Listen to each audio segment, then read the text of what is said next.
Megastar Chiranjeevi జనసేనానికి Janasena పార్టీకి భారీ good news చెప్పారు. ఆయన జనసేన పార్టీకి పార్టీ ఫండ్ గా 5 కోట్ల రూపాయల భారీ విరాళాన్ని అయితే ఇచ్చారు. పార్టీని స్థాపించి 10 సంవత్సరాల తరువాత జనసేనానికి అలాగే జనసేన పార్టీకి మెగాస్టార్ చిరంజీవి గారు 5 కోట్ల భారీ విరాళం ఇవ్వడంతో జనసేన పార్టీ శ్రేణుల్లో ఆనందోత్సాహాలు అయితే నిండాయంటూ కూడా సమాచారం అయితే మనకు అందుతుంది. ఈ నేపథ్యంలో ఈ అంశానికి సంబంధించి మనతో మాట్లాడేందుకు ప్రముఖ సినీ రాజకీయ విశ్లేషకులు యజ్ఞమూర్తి గారు మనతో ఉన్నారు. యజ్ఞమూర్తి గారితో మాట్లాడదాం. Sir hi sir. Hi Krishna. Janasena పార్టీని స్థాపించి 10 సంవత్సరాలు అవుతుంది. జనసేన పార్టీకి జనసేనానికి చిరంజీవి గారు గుడ్ న్యూస్ చెప్పారని, ఈరోజు షూటింగ్ లో బిజీగా ఉన్నటువంటి చిరంజీవి గారిని జనసేనాని పవన్ కళ్యాణ్ గారు వెళ్ళి కలవడం, వారిద్దరి మధ్య రాజకీయాలకు సంబంధించినటువంటి చర్చ నడిచిందని, ఆ తర్వాత చిరంజీవి గారు జనసేనానికి 5 కోట్ల రూపాయల భారీ విరాళాన్ని పార్టీకి ఫండ్ గా ఇచ్చినట్లుగా కూడా వార్తలు అందుతున్నటువంటి నేపథ్యంలో ఏంటి సార్, అలాగే రానున్నటువంటి ఎన్నికలకు కూడా పవన్ కళ్యాణ్ గారికి శుభాకాంక్షలు తెలిపారు చిరంజీవి గారు అంటూ వార్తలు వస్తూ ఉన్నాయి. వీటి మీద మీ విశ్లేషణ ఏంటి?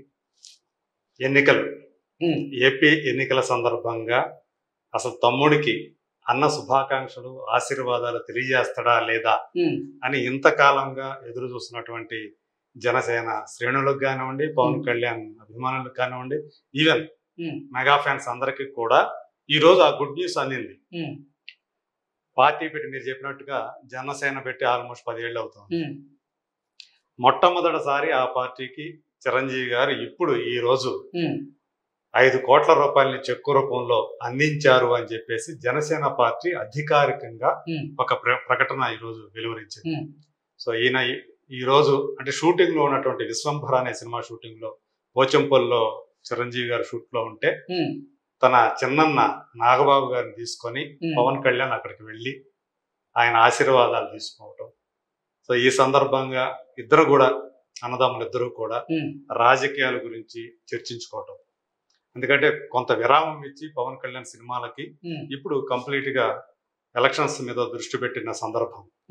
సో ఇప్పుడు చిరంజీవి గారు తమ్మునికి ఒక అండగా నిలబడాలని చెప్పేసి అనుకున్నారని మనం భావించవచ్చు. సో ఇప్పుడు దాకా ఆయన అంటీ అట్టునట్టుగానో లేదా తటస్థంగానో ఉన్నారు అని చెప్పేసి మనం అనుకుంటవచ్చు. ఎందుకంటే ఒకవైపు మన వైసీపీ అధ్యక్షుడు ఎవరైతే ఉన్నారో జగన్ కి కొంచెం క్లోజ్ గా ఉన్నట్టు చిరంజీవి ఆయన అనుకూలంగా ఉన్నట్టుగా మనం చూసాం. ఎందుకంటే లాస్ట్ ఇయర్ చిత్రసీమ ఆ టిక్కెట్ల విషయంలో ఏపీలో ఇక్కట్లు ఎదుర్కొన్న సందర్భంలో ఈయన వెళ్ళి సినిమా పెద్దగా వెళ్ళి ఆయనతోటి మీటింగ్ జరపటం, ఆయన కొన్ని కోరటం జగన్ని, ఆయన కూడా సానుకూలంగా స్పందించారని వార్తలు రావటం ఇవన్నీ మనం చూసాం. ఆ సందర్భంగా ఇద్దరి మధ్య మంచి సుహృద్భావమైనటువంటి వాతావరణం ఏర్పడిందని, సో ఇద్దరు కూడా అంటే ఈయన ఇంటికి వాళ్ళు వెళ్ళటం, చిరంజీవి గారు కూడా వాళ్ళ ఇంటికి వెళ్ళటం ఇవన్నీ మనం చూసాం. సో ఈ రోజు ఏదైతే జరిగిందో ఈ పరిణామాలు ఏవైతే ఉన్నాయో, సో జనసేన పార్టీకి సంబంధించి ఫండ్ అనేది చాలా తక్కువగా ఉందని మనకు తెలిసినటువంటి సమాచారం. సో అందు గురించి ఆ ఫండ్ కోసం ఆయన సినిమాలు చేస్తూ ఆ సినిమాల ద్వారా పారితోషికం ఏదైతే వస్తుందో దాన్ని పార్టీ కోసం ఖర్చు పెడుతూ తన సొంత డబ్బులు ఖర్చు పెడుతూ వస్తున్నారు. ఆయన కార్పస్ ఫండ్ అంటూ పెద్దగా లేదు దానికి. సో ఈ రోజు అలాంటి ఈ నేపథ్యంలో జనసేనకి ఎంతో కొంత ఈ 5 కోట్ల విరాళం అనేది ఎంతో కొంత ఊరట కలిగించే విషయం, భరోసా కలిగించే విషయం అని చెప్పారు. యజ్ఞమూర్తి గారు, అంటే జనసేన పార్టీ ఆవిర్భవించి మీరు చెప్పినట్లుగా 10 సంవత్సరాల దగ్గర పడుతున్న నేపథ్యంలో ఇప్పటికే ఎన్నో ఎన్నికలను ఫేస్ చేసింది జనసేన పార్టీ. అప్పుడు ఎప్పుడూ కూడా జనసేనానికి అలాగే జనసేన శ్రేణులకి కూడా శుభాకాంక్షలు తెలిపినటువంటి చిరంజీవి గారు ఇప్పుడు మాత్రమే అంటే 2024లో జరగబోయేటువంటి ఎన్నికల్లో శుభాకాంక్షలు తెలపడాన్ని, అలాగే ఇప్పుడు పార్టీ ఫండ్ ఇవ్వడాన్ని ఎలా చూడాలి అంటే ఏం చెప్తారు? గత అంటే 2019లో మొట్టమొదటిసారిగా జనసేన ఎన్నికల్లో నిల్చుంది పార్టీ పెట్టిన తర్వాత. అంతకు ముందు జరిగినటువంటి 2014 జరిగినట్లు ఎన్నికల్లో నిలబడలేదు. అంటే ఫండ్ లేకపోవటమే ప్రధాన కారణం అని చెప్పేసి అప్పుడు మనం అందరూ అనుకున్నటువంటి విషయం. సో 2019లో మొట్టమొదటిసారి ఆయన ఎన్నికల్లో నిలబడ్డం. అప్పుడు కూడా తమ్ముడికి బహిరంగంగా ఈయనప్పుడు కూడా మద్దతు తెలుపుతున్నట్టుగా కానీ లేదా తమ్ముడిని ఆశీర్వదించండి అని చెప్పేసి ప్రజల్ని కోరటం కానీ జరగటం మనం చూడలేదు.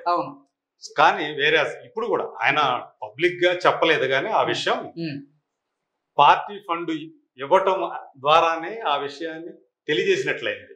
సో తమ్మునికి అండగా అన్న ఉన్నారు అనే విషయాన్ని ఫస్ట్ టైం చిరంజీవి గారు తన చర్యతోటి తెలియజేసినట్లయింది. సో ఇది జనసేన శ్రేణుల్లో కొంత ఉత్సాహాన్ని నింపే విషయం. సో ఉన్నారు చిరంజీవి గారు తమ్మునికి అండగా ఉన్నారు, ఆయన పక్కన ఉన్నారు. ఎప్పుడైతే ఒక భరోసా అనేది కలుగుతుందో పార్టీ శ్రేణుల్లో అది వాళ్ళు మరింత ఉత్సాహంగా పని చేయడానికి కార్యకర్తల్లో కూడా ఒక కొత్త ఉత్సాహం నింపే విషయం ఇది. ఓకే, ఇప్పటికే జనసేనానికి అలాగే జనసేన పార్టీకి పార్టీ ఫండ్ గా 5 కోట్ల రూపాయలుగా భారీ విరాళం మెగాస్టార్ చిరంజీవి గారు ఇచ్చిన నేపథ్యంలో రానున్నటువంటి ఎన్నికల్లో జనసేనానికి మెగాస్టార్ చిరంజీవి గారు మద్దతు తెలిపే అవకాశం కూడా ఉంది. అవసరమైతే పిఠాపురం అసెంబ్లీ నియోజకవర్గంలో చిరంజీవి గారు కూడా ప్రచారం చేయబోతున్నారు అంటూ కూడా కొన్ని వార్తలు వస్తున్నటువంటి నేపథ్యంలో ఈ అంశాన్ని మనం ఎలా చూడొచ్చండి, ఏం చెప్తారు? ఇప్పుడు నిజంగా ఇవి ఈ 2024 ఎన్నికలు అనేవి జనసేనకి అత్యంత కీలకమైనటువంటి ఎన్నికలుగా చెప్పాలి.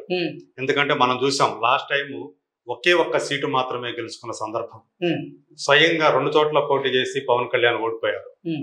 ఇప్పుడు ఆ చేదు అనుభవాన్ని నుంచి బయటపడి ఒక కొత్తగా జనసేన పార్టీ పుంజుకుంది రాష్ట్రంలో, ఆ పార్టీకి అనుకూలమైనటువంటి వాతావరణం ఏర్పడుతుంది అని తెలియజేయాల్సినటువంటి బాధ్యత ఈరోజు జనసేన మీదే ఉంది, జనసేన మీద ఉంది. సో ఇప్పుడు మనం చూస్తా ఉన్నాం జనసేనాని శ్రీ చిరంజీవి గారి జనసేనానికి శ్రీ చిరంజీవి గారి ఆశీర్వాదాలు, జనసేనకు 5 కోట్ల రూపాయల విరాళం అంటే కూడా జనసేన నుంచి నేరుగా అధికారికంగా వచ్చినటువంటి సమాచారం. సో ఇప్పుడు ఇది ఆల్రెడీ ఇప్పుడు ఇది వైరల్ అవుతా ఉంది సోషల్ మీడియాలో. ఈ నోట్ ని అందరూ కూడా షేర్ చేస్తూ ఉన్నారు. సో ఏదేమైనప్పటికీ కూడా ఈ ఎన్నికల్లో తమ్ముడికి అన్న అండగా నిలబడుతున్నాడు అనే ఏదైతే ఆ ఫీలర్స్ ఏవైతే ఉన్నాయో అవి వెడుతున్నాయనే చెప్పాలి. సో అవసరమైతే చిరంజీవి గారు తమ్ముని తరపున ప్రచారానికి వచ్చినా మనం ఆశ్చర్యపోవాల్సిన పని లేదు. కాకపోతే ఏంటంటే తను రాజకీయాలకు దూరంగా ఉన్నాను అని ఇప్పుడు దాకా ఆయన చెప్తూ వస్తున్నారు. నేను క్రియాశీల రాజకీయాలకి దూరంగా ఉన్నానని చెప్తూ వస్తున్నారు. ఇప్పుడు కానీ తమ్ముడికి పవన్ కళ్యాణ్కి ఏదైతే ఇది అత్యవసరమైనటువంటి ఎన్నికల్లో తన సత్తా ఏంటి అసలు జనసేన, ఎందుకంటే 21 అసెంబ్లీ సీట్లలో అది పోటీ చేయబోతోంది. సో 21 సీట్లలో ఎన్ని సీట్లు గెలుచుకుంటే, ఎన్ని ఎక్కువ సీట్లు గెలుచుకుంటే అంతగా రేపు దానికి ఆ పార్టీకి ఫ్యూచర్ అనేది ఉంటుంది. సో కాబట్టి దాన్ని ఈసారి చాలా చిరంజీవి గారు కూడా జనసేనని ఒక సీరియస్ గా తీసుకుని దాన్ని ఎట్లాగైనా సరే తమ్మునికి అండగా నిలబడి తనకంటూ అంటే అది నిలదొక్కుంటే ఈ పార్టీ కనుక ఎక్కువ సీట్లు కనుక గెలుచుకుంటే ఖచ్చితంగా నెక్స్ట్ టర్మ్ లో వచ్చే 5 ఏళ్లలో వచ్చేటువంటి నెక్స్ట్ ఏదైతే ఉందో అప్పుడు మరింత బలం పుంజుకోవడానికి అవకాశం ఉంటుంది అనే విషయం. సో ఇవన్నీ కూడా చర్చకు వచ్చాయని చెప్తున్నారు వాళ్ళిద్దరి మధ్య. సో రాను రోజుల్లో పిఠాపురం అసెంబ్లీ నియోజకవర్గంలో చిరంజీవి గారు ఎన్నికల ప్రచారంలో పాల్గొన్న తమ్ముడి తరపున ఆశ్చర్యపోవాల్సిన అవసరం లేదంటారు? ఒకవేళ అంటే నిజానికైతే ఆయనకు అవసరం లేదు పవన్ కళ్యాణ్ గారికి. ఒక్క మాట చాలు, పిఠాపురంలో మన జనసేనాని అత్యధిక మెజారిటీతో గెలిపించండి అని ఆయన నుంచి ఒక ట్వీట్ వచ్చినా చాలు. మెగాస్టార్ చిరంజీవి గారి నుంచి ఆయన నేరుగా ప్రచారంలో పిఠాపురంకి వెళ్ళి ప్రచారం చేయాల్సిన అవసరం లేదు. సో ఆయన ఒక ట్వీట్ చేసినా, ఒక మాట చెప్పినా బయట అదే చాలా వరకు జనసేనలో మరింత ఉత్సాహాన్ని నింపే విషయంగా మారుతుంది. జనసేనలో ఉత్సాహాన్ని నింపుద్ది. మరి ఓటర్లు ఓటేసేటువంటి అవకాశం ఉంటుందా? ఓటర్లు కూడా ప్రభావితం అయ్యే అవకాశం ఉండొచ్చు. సో అప్పుడు ఆయన పరిస్థితులు ఆయనకు వీలు కనుక ఉంటే ఒకవేళ వచ్చినా ఆశ్చర్యపోవాల్సిన పని లేదు. ఒకవేళ నిజంగా ఆయన గనక ప్రచారానికి వచ్చి ఓటర్ల గనక పిలుపు ఇస్తే అది చాలా ఎక్కువ ప్రభావితం చూపి జనసేనకు బాగా కలిసి వచ్చే అంశంగా. మెగాస్టార్ చిరంజీవి గారి కాళ్ళకి ఆయన నమస్కారం చేసేటువంటి ఒక ఫోటో కూడా, ఆశీర్వాదం తీసుకుంటున్నటువంటి ఫోటో కూడా మనం చూస్తూ ఉన్నాం. నిజంగా ఒక తమ్ముడు ఆంజనేయ స్వామి ఎన్నికలకి పాదాలకు సన్నద్ధం అవుతున్న వేళ అన్న ఆశీస్సులు తీసుకోవడం అనేది చాలా గొప్ప విషయం. సో ఇది ఇక్కడ ఈ ఫోటోనే నిజంగా జనసేనానికి అలాగే జనసేన శ్రేణుల్లో కూడా ఉత్సాహాన్ని పెంచే రకంగా ఈ ఫోటో ఉన్నట్లుగా కూడా నెటిజన్లు కొన్ని కామెంట్స్ కూడా చేస్తూ ఉన్న పైగా ఏంటంటే వాళ్ళ ఆరాధ్య దైవం చిరంజీవి గారి ఆంజనేయ స్వామి ఆ విగ్రహం దగ్గర ఇలాంటి రావటం కూడా ఇది వీళ్ళకి జనసేన, ఎందుకంటే ఎన్నో అంటే జనసేన ఆవిర్భవించిన తర్వాత ఎన్నో ఎన్నికల్ని ఫేస్ చేసినప్పటికీ కూడా మొట్టమొదటిసారి అసలు చిరంజీవి గారి ఆశీస్సులు తీసుకోవడం, అంటే సొంత కుటుంబ సభ్యుల ఆశీస్సులు తీసుకొని తర్వాత జనాల్లోకి వెళ్ళాలి, ఇప్పుడు జనాల మనస్సును గెలుచుకోవాలి అనుకోవడం కూడా గొప్ప పరిణామంగా అయితే జనసేన శ్రేణులు భావిస్తున్నట్లుగా మనం భావించవచ్చు. Thank you so much sir. Thank you.